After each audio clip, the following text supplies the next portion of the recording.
ಏನಾರ ಮಾಡಿಕೊಡು ಅಂತ ಕೇಳ್ತಿರ್ತಾರ. ಆಗ ಅವ್ರಿಗೆ ಈ ಮಾವಿನ ಹಣ್ಣಿನ ಕೇಕ್ ಮಾಡಿಕೊಡ್ರಿ. ಗ್ಯಾರಂಟಿ ಐತಿ ಒನ್ಸ್ ಮೋರ್ ಅಂತ ಇಡೀ ಬ್ಯಾಸ್ಗಿ ಪೂರ್ತಿ ಇದನ್ನ ನಿಮ್ಮ ಕಡೆಯಿಂದ ಮಾಡಿಸ್ಕೊಂಡು ತಿಂತಾರ. ಇದನ್ನ ತಯಾರಿಸೋದು ಬಹಳ ಈಸಿ ಐತಿ. ಜಾಸ್ತಿ ಮೆಜರ್ಮೆಂಟ್ ಜಂಜಾಟ ಇಲ್ಲ. ತಡ ಮಾಡೋದು ಬೇಡ. ಈ ಮಾವಿನ ಹಣ್ಣಿನ ಕೇಕ್ ಹೆಂಗೆ ತಯಾರಿಸೋದು ಅಂತ ತೋರಿಸ್ಕೊಡ್ತೇನೆ ಬರ್ರಿ. ಇದನ್ನ ತಯಾರ್ಸಕ್ಕೆ ನಮ್ಗೆ ಇಲ್ಲಿ 1 ಕಪ್ನಷ್ಟು ರವಾ ಬೇಕಾಕತಿ. ಇದು ಬಾಂಬೆ ರವಾ, ಒಂದು ಸ್ವಲ್ಪ ಉಟ್ಟಾಗಿರ್ತೈತಿ. ನಿಮ್ಮ ಕಡೆ ಚಿರೋಟಿ ರವಾ ಅವೈಲೇಬಲ್ ಇದ್ರೆ ಅದನ್ನ ತಗೋರಿ. ಬಾಂಬೆ ರವಾ ತಗೊಂಡ್ರೆ ಇದನ್ನ ಒಂದು ಸ್ವಲ್ಪ ಜಾಸ್ತಿ ಗ್ರೈಂಡ್ ಮಾಡ್ಕೋಬೇಕು ಅಷ್ಟೇ. ನಾನಿಲ್ಲೇ ಬಾಂಬೆ ರವಾ ತಗೊಂಡಿನಿ. ಇದು ಚಿರೋಟಿ ರವಾಕ್ಕಿಂತ ಒಂದು ಸ್ವಲ್ಪ ದಪ್ಪ ಇರ್ತೈತಿ. ಸೊ ನಿಮ್ಮ ಕಡೆ ಚಿರೋಟಿ ರವಾ ಅವೈಲೇಬಲ್ ಇದ್ರೆ ಅದನ್ನ ತಗೋರಿ, ಇಲ್ಲ ಅಂದ್ರೆ ಬಾಂಬೆ ರವಾ ತಗೋರಿ. ಮನೆಯಾಗಿರೋ ಯಾವ್ದಾರು ಒಂದು ಕಪ್ ಅಥವಾ ಬಟ್ಟಲ್ದಿಂದ ಎಲ್ಲ ಪದಾರ್ಥ ಅಳತಿ ಮಾಡಿ ತಗೋರಿ. ಈಗ ಸೇಮ್ ಕಪ್ನಿಂದ ಅರ್ಧ ಕಪ್ನಷ್ಟು ಮೈದಾ ಹಿಟ್ಟು ಹಾಕ್ರಿ. ಮೈದಾ ಬ್ಯಾಡ್ ಅಂದ್ರೆ ನೀವಿಲ್ಲಿ ಗೋಧಿ ಹಿಟ್ಟು ಹಾಕ್ಬಹುದು. ಅರ್ಧ ಕಪ್ನಿಂದ 1 ಕಪ್ನಷ್ಟು ಸಕ್ರೆ ಹಾಕ್ರಿ. ಇಲ್ಲಿ ಸಕ್ರಿನ ಹಾಕ್ರಿ, ಸಕ್ರೆ ಪುಡಿ ಹಾಕಕ್ಕೆ ಹೋಗ್ಬೇಡ್ರಿ. 1 ಚಮಚ ಬೇಕಿಂಗ್ ಪೌಡರ್ ಹಾಕ್ರಿ. ಬೇಕಿಂಗ್ ಪೌಡರ್ ಅವೈಲೇಬಲ್ ಇಲ್ಲ ಅಂದ್ರೆ ಇದ್ರ ಬದಲಿ ಏನು ಹಾಕ್ಬಹುದು ಅನ್ನೋದು ಮುಂದೆ ತಿಳಿಸ್ತೀನಿ. ಅರ್ಧ ಚಮಚ ಬೇಕಿಂಗ್ ಸೋಡಾ ಹಾಕಿ ಇವನ್ನೆಲ್ಲ ಕಲಿಸ್ಕೊಂಡು ತಗೊಳ್ಳೋಣ. ಈ ರೀತಿ ಇವನ್ನ ಒಂದ್ರಾಗ ಒಂದು ಚಂದಾಗ ಕಲಿಸ್ಕೊಂಡ್ ಮ್ಯಾಗ ಈಗ ಇದನ್ನ ಗ್ರೈಂಡ್ ಮಾಡಬೇಕು. ಮಿಕ್ಸಿ ಜಾರ್ನಾಗ ಈ ಎಲ್ಲ ಮಿಶ್ರಣ ಹಾಕಿ ಎಷ್ಟು ಸಾಧ್ಯ ಅಷ್ಟು ಸಣ್ಣಕ್ಕೆ ಪುಡಿ ಮಾಡ್ಕೊಂಡು ತಗೊಳ್ಳೋಣ. ಇದ್ರಾಗಿನ ರವಾ ಇರಬಹುದು ಅಥವಾ ಸಕ್ರೆ ಇವೆಲ್ಲ ಏನದು ನೋಡ್ರಿ ಪೂರ್ತಿ ಪೌಡರ್ ಆಗಬೇಕು. ಆ ರೀತಿ ಇದನ್ನ ಗ್ರೈಂಡ್ ಮಾಡ್ಕೊಂಡು ತಗೊಳ್ಳೋಣ. ನಿಮ್ಮ ಕಡೆ ಬೇಕಿಂಗ್ ಪೌಡರ್ ಅವೈಲೇಬಲ್ ಇಲ್ಲ ಅಂದ್ರೆ ನೀವಿಲ್ಲಿ ಈನೋ ಹಾಕ್ಬಹುದು. ಅದು ಯಾವುದೇ ಥರದ ಫ್ಲೇವರ್ ಇರಬಾರ್ದು ನೋಡ್ರಿ, ಅಂಥ ಈನೋ ಹಾಕ್ರಿ. ನೋಡ್ರಿ ಈ ಥರ ಇದ್ರಾಗಿನ ಸಕ್ರೆ ಪೂರ್ತಿ ಪುಡಿ ಆಗಬೇಕು. ಇದಕ್ಕೆ ನಾವು ಕೇಕ್ ಪ್ರಿಮಿಕ್ಸ್ನು ಅನ್ಬಹುದು. ಇದನ್ನ ಈ ರೀತಿ ತಯಾರಿಸಿ ಏರ್ ಟೈಟ್ ಕಂಟೈನರ್ ಒಳಗೆ ಸ್ಟೋರ್ ಮಾಡಿ ಇಡಬಹುದು. ಇದು 3 ರಿಂದ 4 ತಿಂಗಳ ಆರಾಮಾಗಿ ತಡಿತೈತಿ. ನಿಮ್ಗೆ ಬೇಕಾದಾಗ ಫ್ರೆಶ್ ಕೇಕ್ ಮಾಡ್ಕೊಂಡು ತಿನ್ಬಹುದು.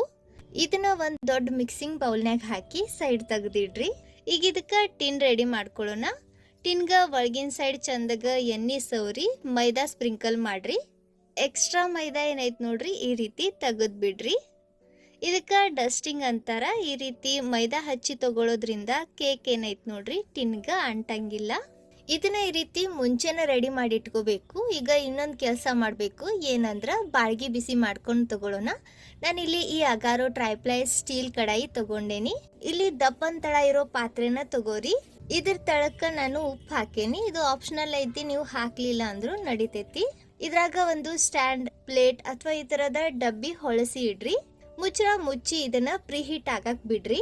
ಈಗ ಮಾವಿನ ಹಣ್ಣು ಹಾಕೋಣ. ಮಾವಿನ ಹಣ್ಣು ನೋಡ್ರಿ ಮುಂಚೆ ಹಿಂಗ ಹೆಚ್ಚಿ ಆಮ್ಯಾಗ ಚಮಚೆಯಿಂದ ತೆಗೀರಿ. ಈ ರೀತಿ ಬಹಳ ಈಸಿಯಾಗಿ ಪಲ್ಪ್ ತೆಗಿಬಹುದು.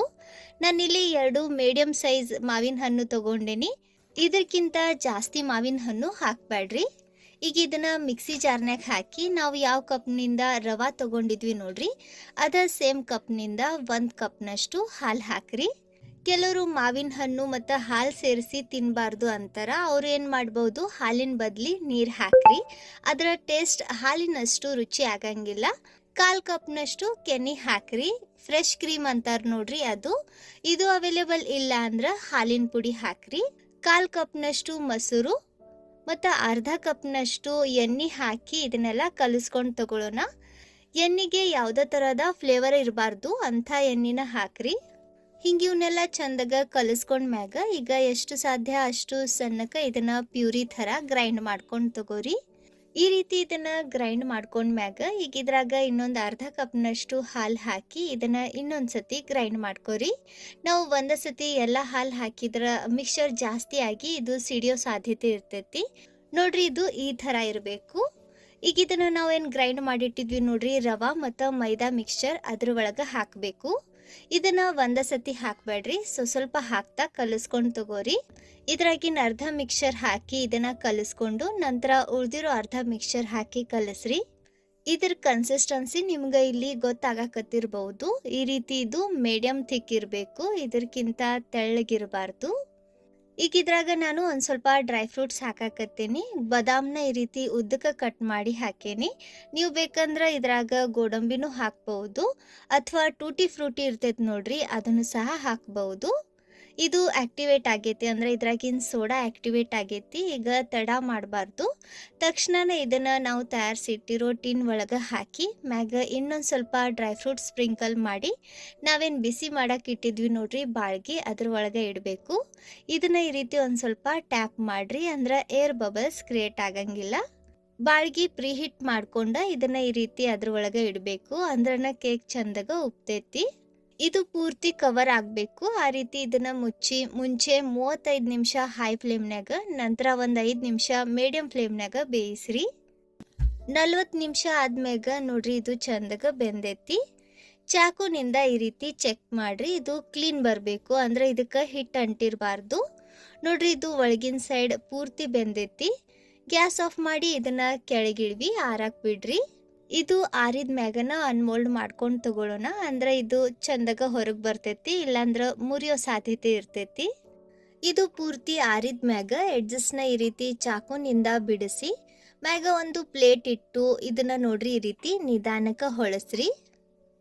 ಪರ್ಫೆಕ್ಟ್ ನೋಡ್ರಿ, ಕೆಳಗಿನ ಸೈಡ್ ಇದು ಎಷ್ಟು ಮಸ್ತ್ ಬೆಂದೈತಿ. ಇದು ತಿನ್ನಕ ಬಹಳ ರುಚಿ ಅನಿಸ್ತೈತಿ. ಇದನ್ನ ಸೀದಾ ಮಾಡ್ಕೊಂಡು ತಗೊಳ್ಳೋಣ. ಸೂಪರ್ ನೋಡ್ರಿ, ಇದ್ರ ಕಲರ್ ಎಷ್ಟು ಚಂದ ಬಂದೈತಿ. ನಾವು ಇದ್ರಾಗ ಯಾವ್ದೇ ತರದ ಫುಡ್ ಕಲರ್ ಆ್ಯಡ್ ಮಾಡಿಲ್ಲ, ಬರೀ ಮಾವಿನ ಹಣ್ಣು ಅಷ್ಟ ಹಾಕೇವಿ. ಮಾವಿನ ಹಣ್ಣಿನ ಕಲರ್ನ ಇದ್ರಾಗ ಎಷ್ಟು ಚಂದ ಇಳಿದೈತಿ. ಇದನ್ನ ಕಟ್ ಮಾಡ್ಬೇಕಾದ್ರ ನಿಮ್ಗೆ ಇಲ್ಲಿ ಗೊತ್ತಾಗ್ತಿರ್ಬಹುದು ಇದು ಎಷ್ಟು ಸಾಫ್ಟ್ ಆಗೈತಿ, ಎಷ್ಟು ಸ್ಪಾಂಜಿ ಬಂದೈತಿ ನೋಡ್ರಿ. ಇದೇ ರೀತಿ ಇನ್ನೊಂದು ಪೀಸ್ನು ಕಟ್ ಮಾಡಿ ತೋರಿಸ್ತೀನಿ. ಖಂಡಿತ ಇದನ್ನ ನೀವು ಟ್ರೈ ಮಾಡ್ರಿ, ಹೆಂಗ್ ಬಂತು ಅಂತ ಕಮೆಂಟ್ನಾಗ ತಿಳಿಸ್ರಿ. ರೆಸಿಪಿ ಚಲೋ ಅನ್ಸಿದ್ರ ಸ್ವಲ್ಪರ ಯೂಸ್ಫುಲ್